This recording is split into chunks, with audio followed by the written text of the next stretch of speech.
All right, back another edition of Derailed. This is Harry Mays. I'm Eytan Shander. We are at the Mays facility, the Mays Mansion.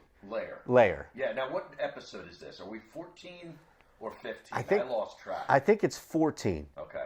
Because we had one gap where we were down at the Super Bowl and we were doing a bunch of things with 97.3. So we're back on track now, last week and this week. Mm-hmm. Now we have the great production of Chris Gregory's back here. Right. Clutch shots in the house. Exactly. Not my little mini, whatever the hell. Well, we did that last time. Right. Yeah. That little thing. Pinch, no, it's fine. It's what I use for fan cred. Right. Speaking of which, we'll be back Thursday night. That's tonight with fan cred. All right. No Embiid, and that's going to change some things. But we're great when it comes to a blowout scenario. And maybe this actually will make it a little closer because you don't have Embiid. Speaking of which, as far as just moving away from Embiid for a second, but we'll get back to him coming up in a minute or two. The fatigue has set in. Like, I don't give a shit anymore if Bryce Harper's a Philly, if he's a Giant, if he's a Yankee. I don't care. And baseball blew a big opportunity because I would have cared about a month ago. Well, yeah, I mean, this has been dragging on and on. Nothing's changed. I thought that this week, I figured one of these guys, if not both, would sign this week because you had this window where baseball could have had all the attention on itself before the NBA gets back to rolling, which is absolutely tonight, and then this weekend they get going great guns again on into the playoffs. And there was a window after the All-Star game where Tuesday, Wednesday, you could have owned the media. I agree. Television, print, you name it, whatever it is, the blogosphere would have been all over both Machado and Harper signing. One guy signs, and he signed in frickin' San Diego, which if I hear one more guy say how fucking good the Padres farm system is, I'm going to puke. He's got he's got an out after 5 years. Anyway. Right. He'll be traded in 2. No question about it. He'll play 2 years as a Padre, be dealt. Right. He's going to get great weather. Good for him. 81 games in paradise, in front of nobody, with no media pressure, and it's a hard ballpark to hit home runs in. So good luck with that. Right. But him not going to the Phillies really wasn't a surprise to me because I kind of was out on Machado with the Phillies for quite some time now. I've been focused on Harper. You personally. Yes. But the reports were recycled and constantly thrown at us. And it's one thing to say, well, if you don't like a TV show or a movie, you don't have to watch it. Mm-hmm. But when you work, and forget work, when you live in the realm of sports, like you and I and so many others who watch and listen to us do, you can't get away. You can't mute everybody. Right. You can't mute every single baseball reporter that you follow. It's impossible. So you got inundated with the same crap over and over again. Yeah. And that's what I think tuned me out. So you already made this mental decision to move away from Machado. I'm good at that. Well, yeah. I'm really good at that. I know that. I know that. Trust me, I get it. But I think you get brought back, maybe not you personally, but you get brought back in this thing when you see the latest Heyman that comes out that says, and they're also still in the lead for Machado after that little throw-in. Right, or the mystery team. And then the mystery team became, the Giants. Right. San Francisco and all this, he loves San Francisco. Yeah, who doesn't? Right. Okay, I'm sort of... A lot of people like San Diego. Well, true. I'm sort of like you in this respect where at this point I almost don't even care if they get him. I'm already kind of thinking if they don't get him, who will they? What pitcher can they sign? Yeah. For the Phillies. Yeah, with the Phillies. The Real Muto signing was great, or the move was great. Segura, that's a great move in my view. McCutchen is solid. Left, and is a good great in the locker room. Sure. Exactly. So. The relief, Robertson they got. I mean, they've done some really nice things. Does it not sour it a little, though, if they don't get either of the two guys that you were told for 3.5 months they're in the lead? They have to get one of them. Yeah. That's always been my contention. But you put every single egg in the Harper basket. You moved on from Machado. I did. And throw in the whole fact that the owner, a while back said, we're going to spend stupid money. Right? $300 million is stupid money. Well, 360, 380, whatever it comes at that point. That's Do you really need another $40 million on top of your 300? No, but when it comes to ego and Boris, who wants to squeeze every single penny, that's what I get. I just look at this and I think to myself, all right, baseball, the lost opportunity, I think, in the details of it was when the signing could have happened. And you know what? These things, I get it. Sometimes they drag on. But baseball, and again, I am also going to separate. Scott Boras doesn't work for Major League Baseball. Yeah. So Scott Boras is working for his client, and his client is expecting the best deal. He basically runs Major League Baseball. He does. Yeah. He does, like Rich Paul runs the NBA. Yeah. But in this particular case, the NBA and the NFL can afford that.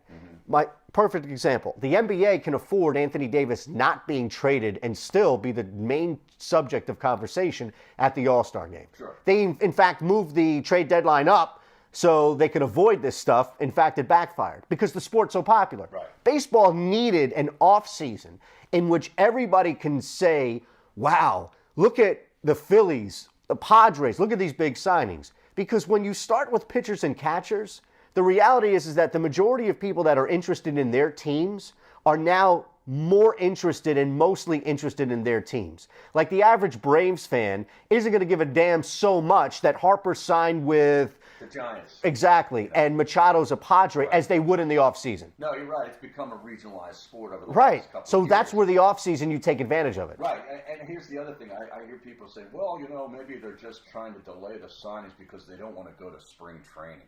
Since when did fucking spring training become training camp in football that you really would look to, in the middle of summer, sweating your balls off, on some college football field. In a dorm. Is now being in Clearwater Seriously. during March. I don't know when that happened. It's such a labor-intensive thing, this spring training. Bryce Harper's turned into a 35-year-old defensive lineman. Fucking long talks. I don't know what it is. It's a joke. At what point would you try to well, that's the thing. Like, it's illogical. It is. For somebody to use that as an excuse to not show up. But the longer this goes on, the more I think the Phillies don't get him. Well, I thought it was the opposite, in which it's just a matter of Boras trying to squeeze out the last penny, throwing in teams, and that's why you get these caveats in the report that say the Phillies are still in the lead, but you think that there's actually something breaking down with negotiations? Well, I don't or were know. they never in the lead? I think the Phillies have given their best shot, and I think that Boras is holding out for something else. Yeah, like from somewhere else. 340. I think it's from somewhere else. Stanton makes 320, right? Yeah, I think so. So you put 340 on the table. Who says no? Mm-hmm. Like, what's wrong with putting $340 million on the table and saying, I'll lock up Bryce Harper? Well, at some point, if I'm the player, I just want to go play. Well, maybe you want to sit out for spring training. No, I want to go play. I want to get in with whoever my new team is. If he is indeed going somewhere else, what if he signs with the Nationals? Well, again, he still could. He could. Right? He could go back if the Nats put up the money. If I'm going to a new team, I'd want to get there and let's get going. I'm a baseball player. Do you think Gabe Kapler? I'm a baseball player. I want to go play. You think he has any reservations about going down to spring training with Gabe Kapler? No, I don't think so. You don't think there are any weird idiosyncratic habits that he's trying to stay away from? If anything, with Harper being there, there's going to be so much more attention focused on the Phillies that we're going to find out even more about Gabe Kapler than maybe we really want to know. Who's the first guy that Harper goes after on this team? He's going to go after somebody on this team. Who do you think is maybe somebody completely unsuspecting or somebody who's just mouthing and like gets into it? Herrera. You think Herrera? Go after Odubel Herrera. You know what? That's not bad. I'm telling you, that would actually be pretty entertaining. Herrera loafing something out, right? Or just making a bonehead play. Just makes a bonehead play in the outfield or something, and Harper's over there in right field, left field, wherever he's playing, and just gives him one of these, and all of a sudden that starts it. Now, couldn't you see that too, where it's like a stretch in which Herrera makes a bonehead play, Harper goes after him. Mm-hmm. It's the day before, like an off day or travel day, so it gives everybody here, all the talking heads, 2 days, and then Herrera comes out and goes 4 for 4, and it just fuels this whole thing. Like, I could totally see that. It'd be great drama. Yeah, absolutely. See, that's another reason why Harper is better than Machado. Machado's not going to do any of that. No, well, Machado might, spike somebody or, do something that's a little bit dirty. Yeah, but hopefully not your own. Right. Not against his own guys. That's why you keep him out of spring training.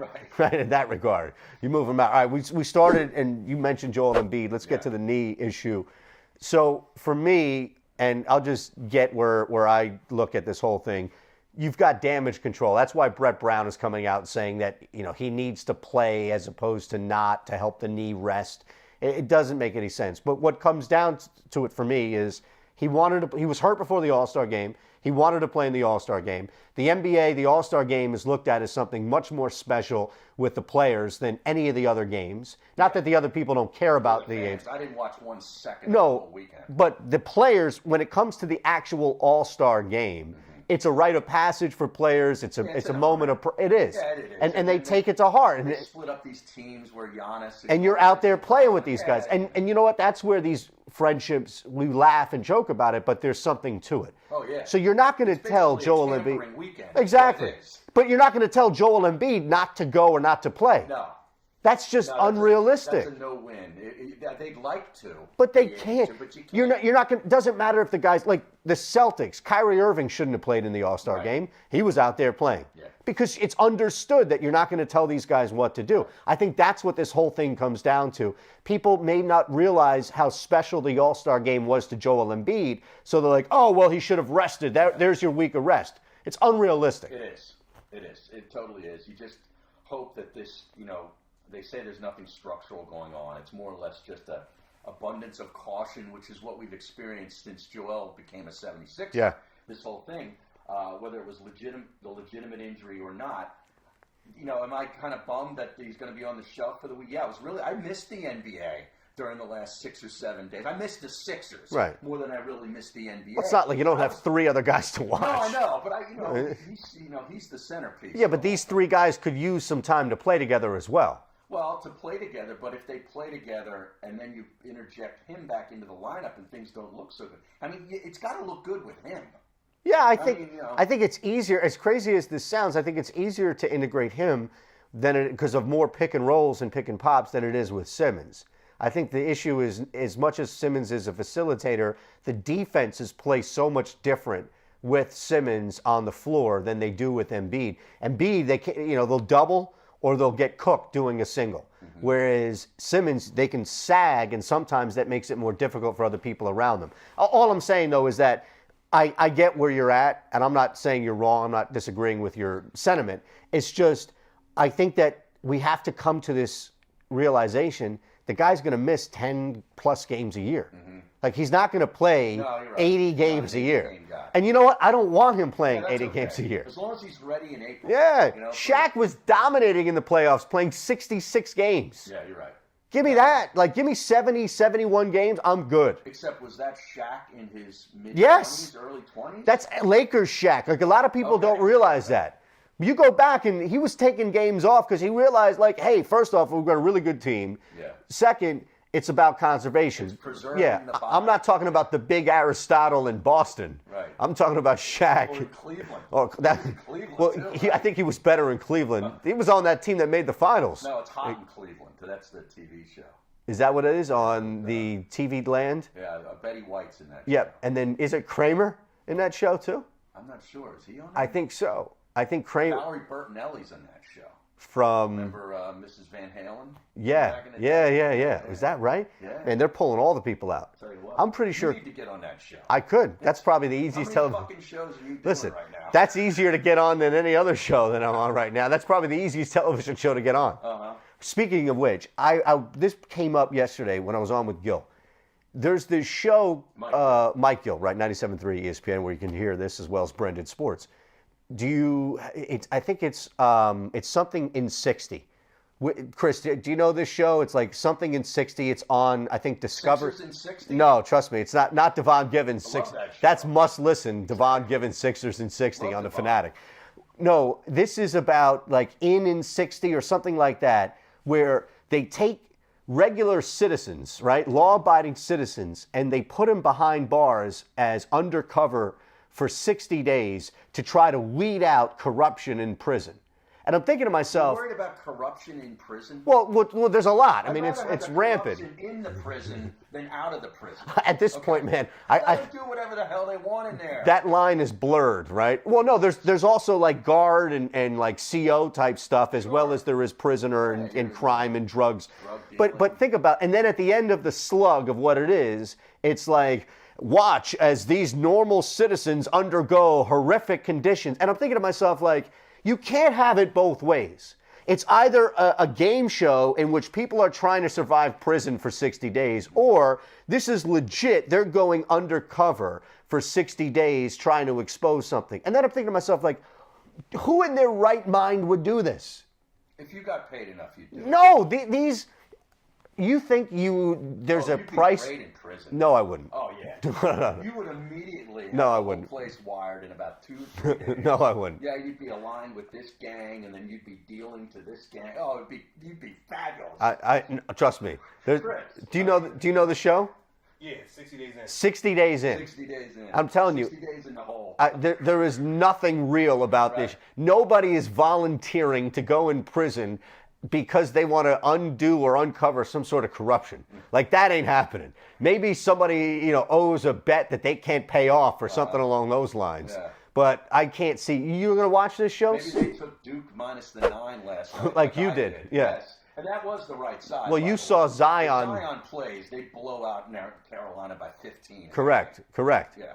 Well, that's going to hurt. Joke. I mean, he literally blew a tire. He did. Like, we use that those Nikes, man. All the time. He literally blew a tire. The sneaker, he just blew out of his Nikes. That was a nightmare for Nike last night. Yeah, you got to think. I mean, seriously. Terrible marketing, right? Jesus.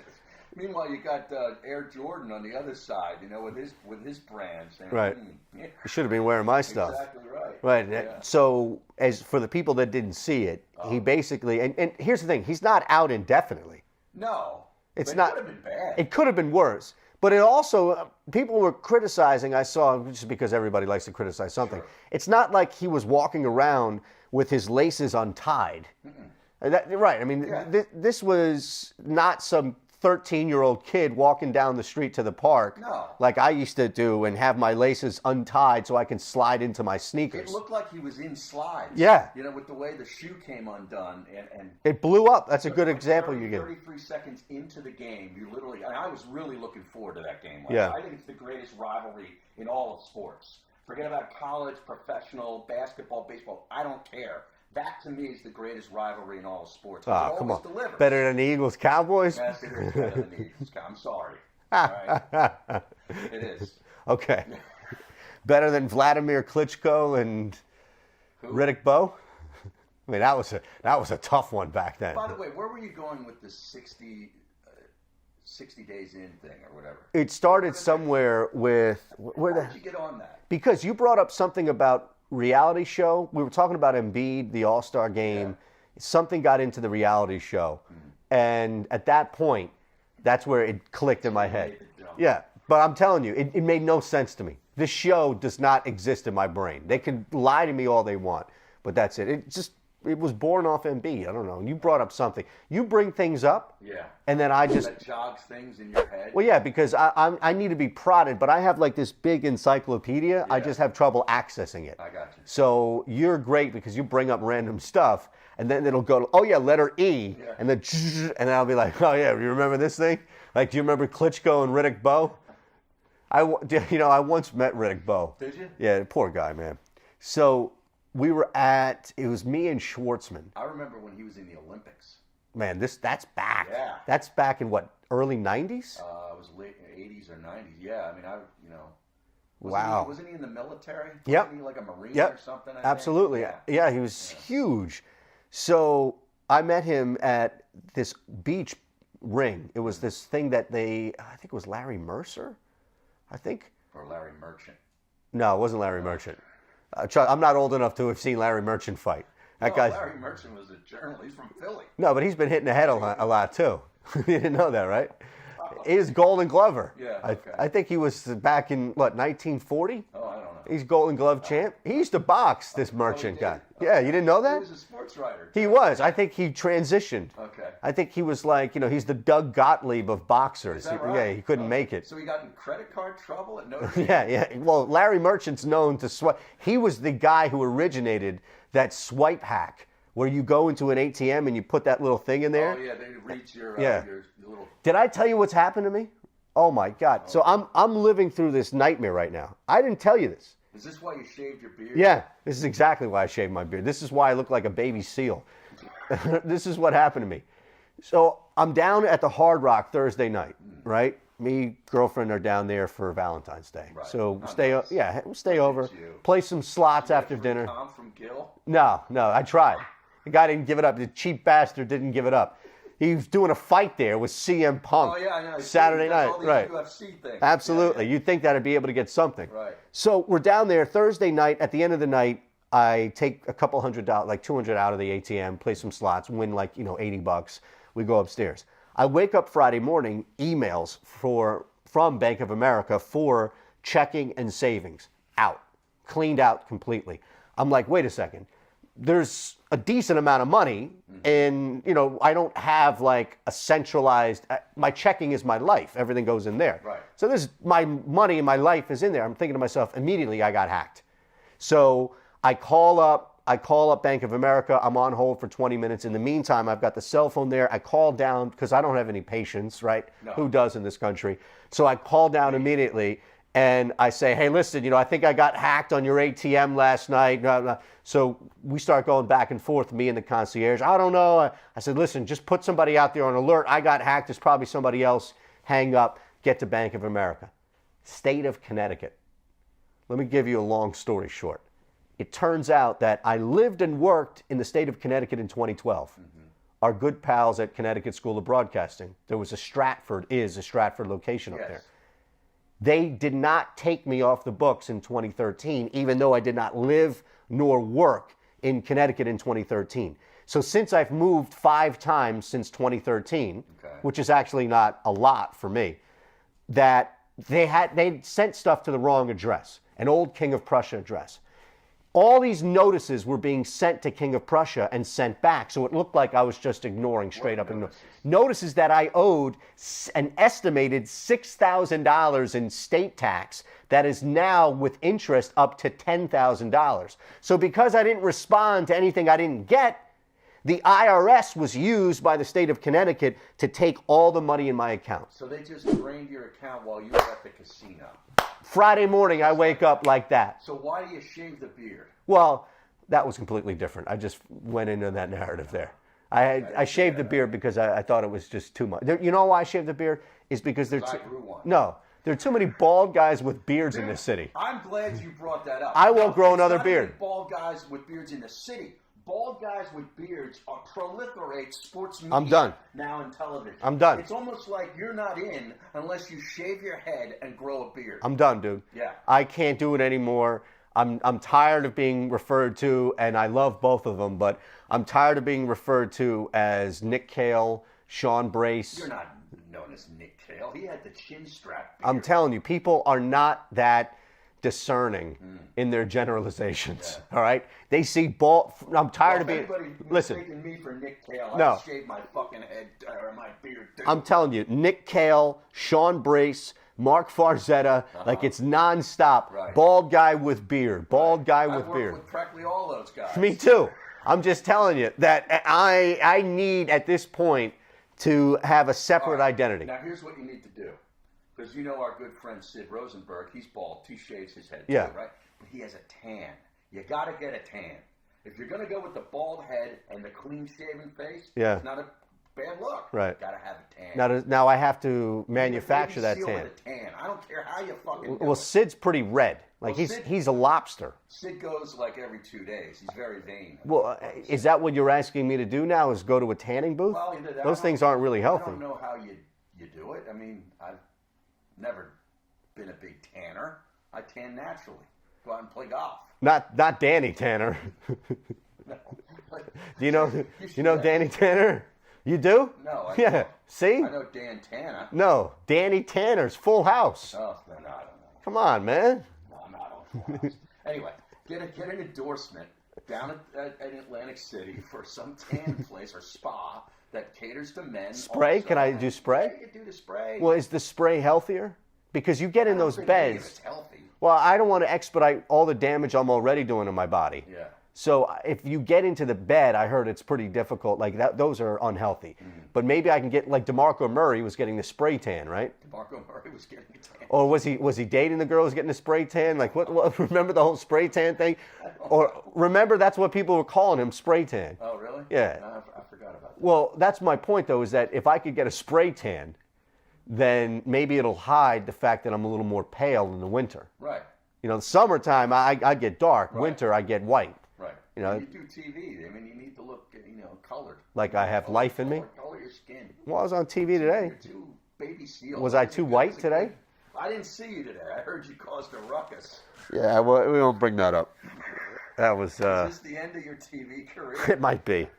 Of all things, too. Like, I've been on the radio for 14 years, and I've never been brought into anybody's office that somebody said, hey, you said something offensive. You did? You've never been? Well, one time, because I mentioned something about Colin Kaepernick, and a fraternal police union got upset. So they brought our old buddy Nahagan. Oh, okay. And Matt was like, you can't, you're upsetting people. I said, well, listen, I'm saying my opinion, but I'm not offending, I'm upsetting. There's the difference. Yeah. So I've upset people. I've upset plenty of people. Yeah. You're but upsetting me right now. I do this on a weekly basis with you. We'll do it on a daily basis coming up. When we ever get to True Detective? Yeah, we got a couple of minutes. Okay. Where the hell, all I'm saying is it's the first time that I've ever been accused, and listen, I don't fault people for being offended for whatever, but I just, this could be it. Who knows? This could be it? This could be the last time you see me in a shirt this nice. Wow. Say goodnight to the bad guy. Okay? All right, so both of us are caught up. 7 episodes into the 8-episode True Detective Season 3. Where do you want to begin, man? It's not as good. Not to me, it's a good show. It is a good show. I pause to say it's as good as Season 1. No. But it's made me forgot entirely about the tragedy of Season 2, being on the air. The worst Derailed episode, or the worst Maze Cast episode. Maze Cast branded sports. Is better than anything that True Detective Season 2 put out there. Yes. That was awful. Yeah, it was. Brutal. Yeah. This, though, has been really good, and I think that the biggest issue I have is it seems to be dealing with an identity crisis, the show. I think the show is confused as to what it is. Is it about character development? Like Ali and Dorf's characters have been amazing actors. Tremendous. Yeah. And even in the current day where I know you're kind of over the old guys, but even as they move throughout, their development, each episode you can see. Mm-hmm. I think everybody else around the two, their characters have struggled to develop. My example is Amelia, his wife. Yeah. She's a great actress, and I think that she's been limited by the script. I wish they would have focused more on the 80s and 90s versions of these guys with their lives and further develop the family, him and the wife. Right. I like that. Well, there was just them fighting, like 4 or 5 different scenes, and like how many times do you need to see them fight? Yeah, but the storyline where they flash to where they're both old guys and he's given the interview to this television journalist or whatever. I'm out on that whole Really? thing. Yeah. Why? Why don't you like that? I don't like the whole idea of just seeing this poor guy, with his degrading memory. It's sad to me. Okay. I like the 90s version. Well, yes. You like the action hero guy, not the post. Right. Well, the reality, though, is that they're going to solve some sense of the case in this finale. Mm-hmm. And I think that they're going to give him some sense of redemption, that his memory is shot. He can't remember his family. He can't remember anything. Right. But he's still trying to solve it. He is still. And you saw this where he's still using the camera crew, that producer specifically for information. Watts is the revelation they found in 2015. The guy who was, one-eyed. So I think from that standpoint, but again, like... And his wife found him, too. In 90. Yes. Right. But remember, we're going to figure out...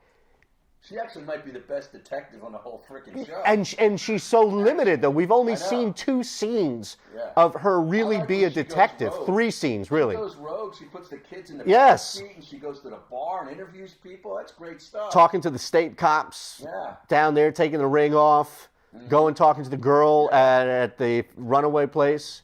I mean, that's the difference. And I think the show itself is really good, except for the identity crisis where...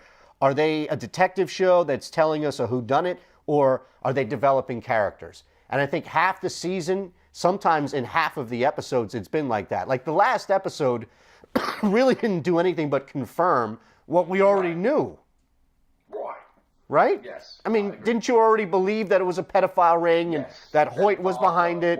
chicken place. They killed Harris. They wanted you to believe that for episodes now leading up to it. So I don't know what this big reveal was unless it's all a red herring, unless all of it is fake. I want to know who the two people were in the ghost outfit at Halloween. Well, my guess is it's Watts and Hoyt's daughter. Oh, okay. Yeah, because they keep saying the mixed couple. It's Hoyt's daughter and Watts are the two that are. She was a little. Bots, all right, here's my theory. It's not the pedophile ring that they want you to believe. Actually, what it is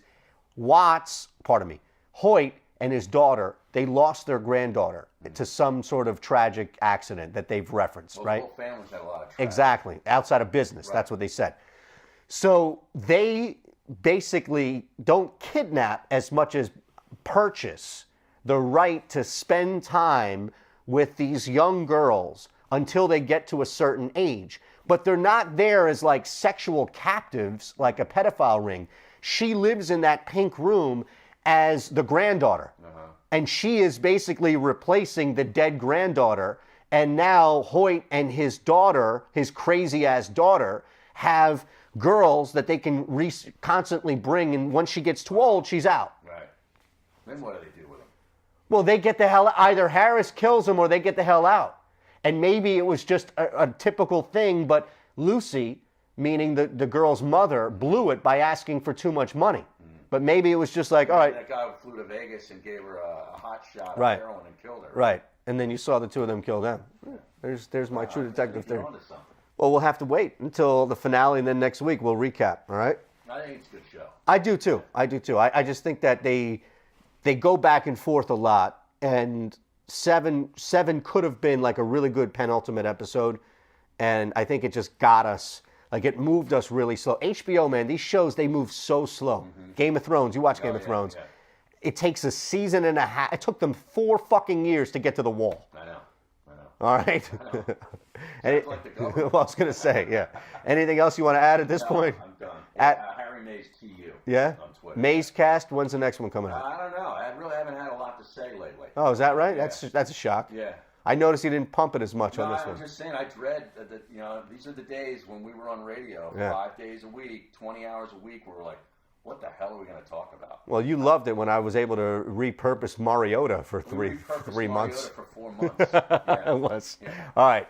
At Harry Mays to you, at Shander Show for me. Again, 97.3 ESPN.com, Branded Sports, thebrandedsports.com. That's how you can get us. We'll be back next week following the end of True Detective. And also Fan Cred, too. Check us out. That's right.